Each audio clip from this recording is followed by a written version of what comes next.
Welcome to my workshop. Today I'm going to show you how I make my AZ frames, or at least almost.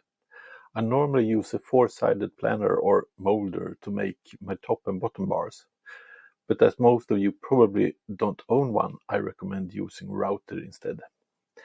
The frames I make are AZ frames adapted to Langstroth size.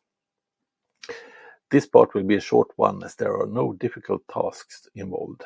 Although, as usual, if you don't follow the safety procedures for your tools, you can be injured, so be careful out there. By the way, there are no sponsors to this video. The tools I use are the ones I have, and I'm satisfied with all of them. But there are better or worse brands and models, so use what you have close by. More expensive tools tend to be better, but cheap tools might be good enough. I do, however, think that when you expect to use a tool a lot, you save time and money by buying from the upper range. You will need an electric or manual miter saw to make perfect 90-degree cuts. Wood glue. Nails and a hammer or a nail gun. You need a router. I use a Festool and I love it. Best router I ever had.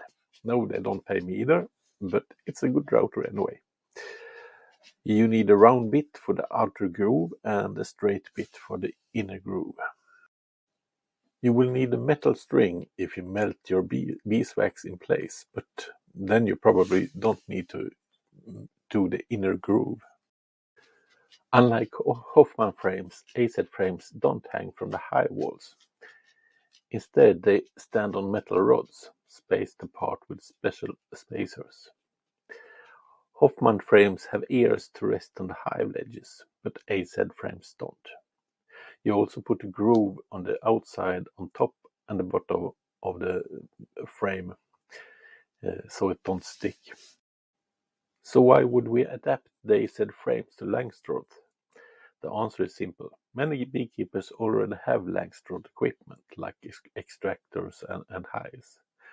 By adapting the AZ frame to this size, you're creating a seamless system that fits your current tools. Of course, you can always adjust the frame size if you're using different hives. But this tutorial will focus on the Langstroth-sized AZ frame.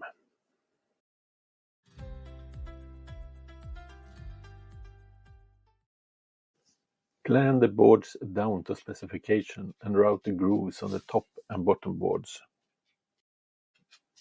Cut the boards to the correct length. If it differs up to 1 mm, it's okay, but take care to make the cuts exactly 90 degrees.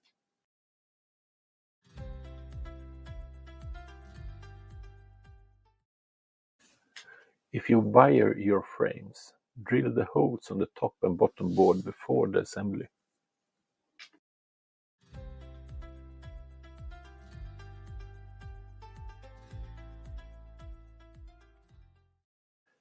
Now it's time to assemble. Align the top and bottom bars with the side bars, making sure everything is square. I glued the joints for extra strength and then nail the frame together.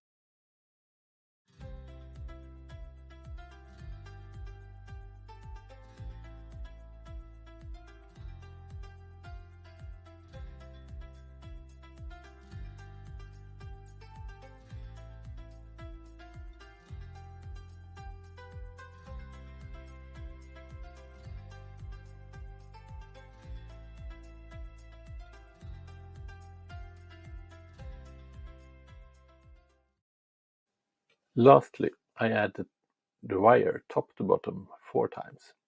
And that's it. The frame is ready to use.